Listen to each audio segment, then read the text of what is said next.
जय श्री कृष्णा। कैसे हैं आप लोग फ्रेंड्स। आज की चर्चा बेहद महत्वपूर्ण होने जा रही है। जैसे कि हम सभी लोग जानते हैं, वृषभ राशि 28 अप्रैल शनि और उच्च सूर्य का जलवा बहुत ही इस समय पर आपके लिए महत्वपूर्ण होने जा रहा है। क्यों, इसका पूरा रीज़न इस वीडियो में विश्लेषित करेंगे और अब वर्तमान समय में क्या आपके लिए स्थितियां निकल कर आने वाली हैं, इन पर भी चर्चा करेंगे। काफ़ी महत्वपूर्ण चर्चा रहने वाली है क्योंकि चर्चा चल रही है आपकी राशिपति के सबसे योग कारक प्लैनेट की। और साथ ही साथ क्योंकि पिछले समय में आपने बहुत सारी मानसिक चिंताएं, बहुत सारी परेशानियों से जूझे हैं, दो चार हुए हैं। आपके जीवन में कुछ ऐसी घड़ियां भी आई हैं जब आप बहुत ज़्यादा व्यथित भी हुए हैं। आप करना कुछ और चाहते हैं, रिजल्ट कुछ और निकल कर आ रहे हैं, प्रयास किसी और दिशा में चल रहे हैं, लेकिन जिस चीज़ के लिए प्रयास चल रहे हैं उस चीज़ से एक दूरी बनी हुई है। आप वो चीज़ प्राप्त ही नहीं कर पा रहे जिसको प्राप्त करने के लिए आप दिन रात भरकश प्रयास करते रहते हैं। तो बने रहें हमारे साथ इस वीडियो में एंड तक, आपको बहुत कुछ जानने के लिए मिलेगा। वीडियो बहुत ज्ञानवर्धक होने वाला है। ये आपके लग्न में कुंडली के प्रथम भाव में 2 नंबर बना हुआ है, तो ये राशिफल आपके लिए, यदि कुंडली में कहीं भी चंद्रमा के साथ 2 नंबर बना हुआ है तो ये राशिफल आपके लिए। कुंडली ना होने की स्थिति में आप इसे नाम राशि से भी देख सकते हैं।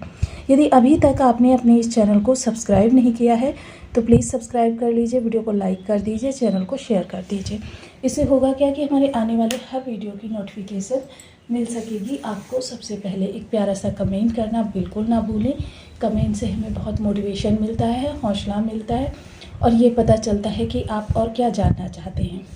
तो देखिए, वर्तमान समय में जो सिचुएशन बन रही है वो बहुत ही महत्वपूर्ण बन रही है। जैसा कि हम सभी लोग जानते हैं, शनि देव महाराज जो कि आपके लाभ स्थान पर बैठे हुए हैं, लाभ के कारक हैं और आपके राशि के सबसे योग कारक प्लेनेट हैं। वहीं इनकी स्वयं की दृष्टि जो है वो लग्न को देख रही है। अब इनके साथ में युति जो हो रही है वो मंगल की हो रही है और बुध की हो रही है।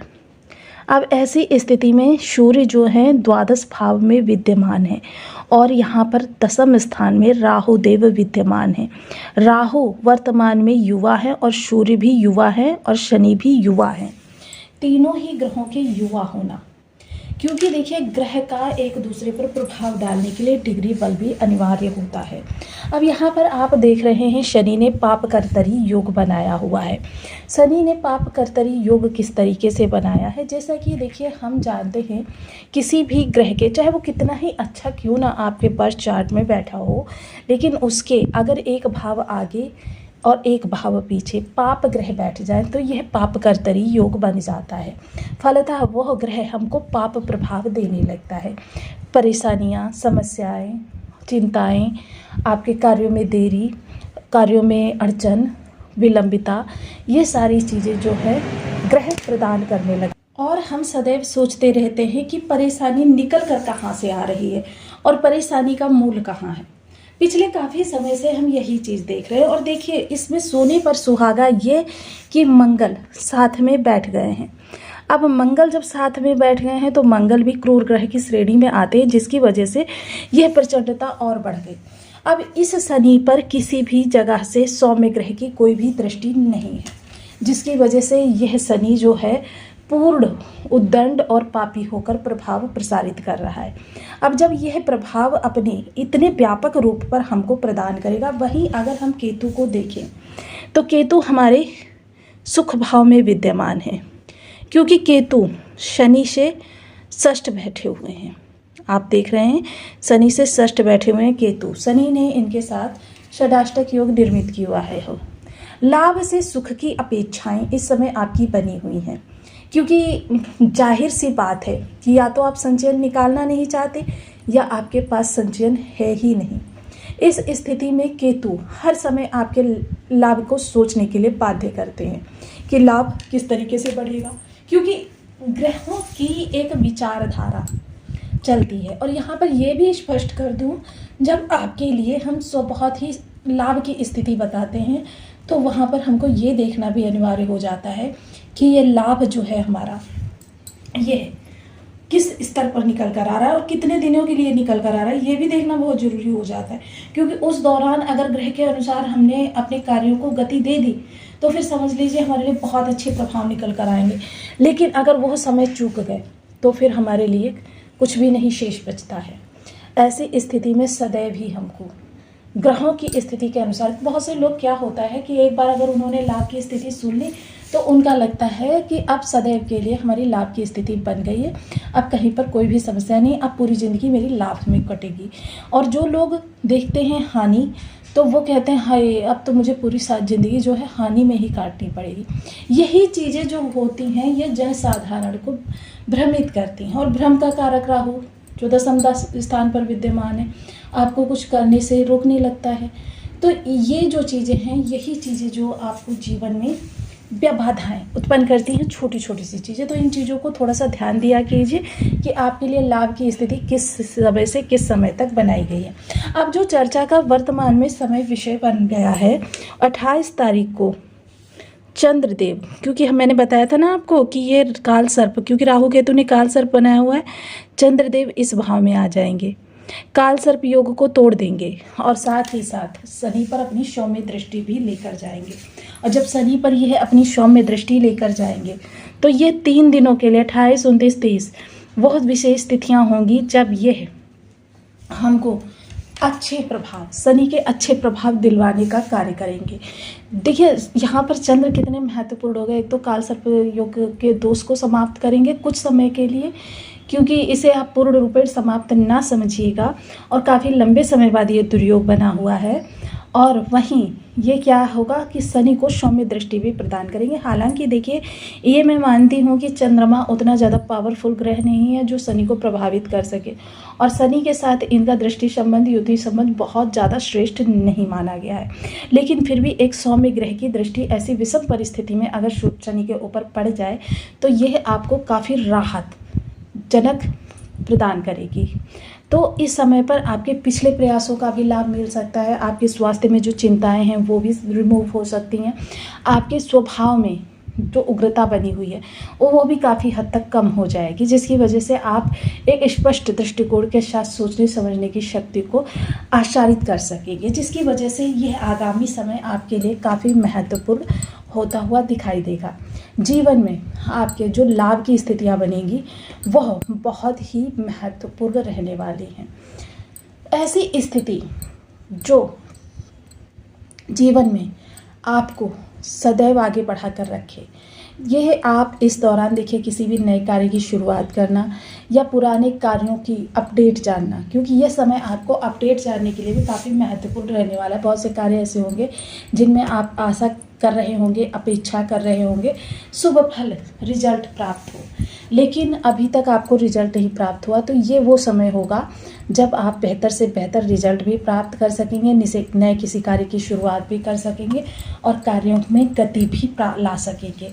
जीवन को एक नए सिरे की ओर भी लेकर जा सकते हैं, अग्रसर कर सकते हैं।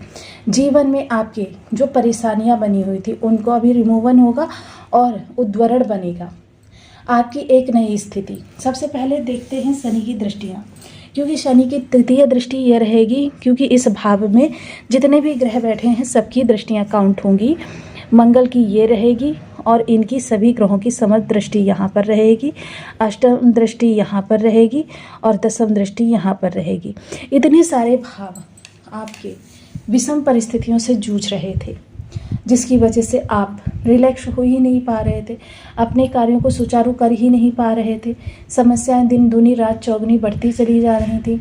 आपके कार्यों में जो गति आनी चाहिए वो नहीं आ पा रही थी। आप परेशानियों से जूझ रहे थे। आपके जीवन में कह सकते हैं निराशा दिन प्रतिदिन बढ़ती जा रही थी। आप स्वयं बहुत बड़े भ्रम का शिकार बन रहे थे।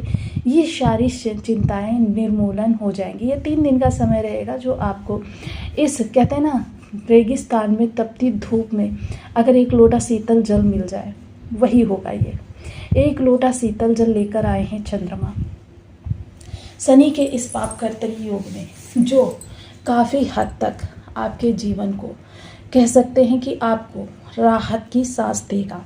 और यही राहत की सांस, देखिए एक सूत्र आपको दिया जाता है कि कभी कभी उसी सूत्र को पकड़कर व्यक्ति बहुत आगे तक जा सकता है। और इस समय आप जिन कार्यों की शुरुआत करेंगे, क्योंकि मेन समय जो होता है वो शुरुआत का होता है कि आपने सही शुरुआत की है या गलत शुरुआत की है। जिसे कहते हैं ना, first impression is the last impression. वही चीज़ें आपके साथ होती हुई दिखाई देती हैं। अब देखिए, एक व्यक्ति को बहुत अच्छे लाभ एक ग्रह के प्राप्त होते हैं, वो वृद्धि प्राप्त करता है। दूसरा व्यक्ति क्या होता है, हानि प्राप्त करता है। ऐसा क्यों होता है? ऐसा इसलिए होता है क्योंकि जो लोग सनातन के अनुसार अपने रेगुलर रूटीन दिनचर्या को करते हैं, वह लोग सदैव ही ग्रहों के अच्छे परिणाम प्राप्त करते हैं। बेशक उनके बर्थ चार्ट में ग्रह विषम परिस्थिति में बैठा हुआ, लेकिन जो लोग सनातन से विपरीत कार्य करते हैं, उन लोगों के जीवन में ग्रह चाहे जितना अच्छा बैठा हो, कहीं ना कहीं से अपनी अरिष्टता लाने का मार्ग बना ही लेता है। क्योंकि सनातन की दिनचर्या, कुछ ऐसी दिनचर्या गठित की गई थी जिसके आधार पर प्रत्येक ग्रह को हमारी प्रत्येक दिनचर्या से जोड़ा गया था। अब देखिए, जो लोग ग्रहों के, जिस भी ग्रह को अच्छा करना है या जिस ग्रह से बहुत उत्तम प्रभाव चाहिए, उस ग्रह के बीज मंत्रों का जप, क्योंकि मैंने आपको सदैव ही बताया है, देवता मंत्र अधीन होते हैं। और जब देवता मंत्र अधीन होते हैं तो समझ लीजिए कि हम बीज मंत्रों का जप करके ग्रह को अपने लिए अनुकूल कर सकते हैं। वहीं देखिए, एक चीज़ और जान लीजिए कि शनि जो होते हैं सदैव ही आपके चाचा ताऊ, आपके कर्म से जुड़े हुए होते हैं।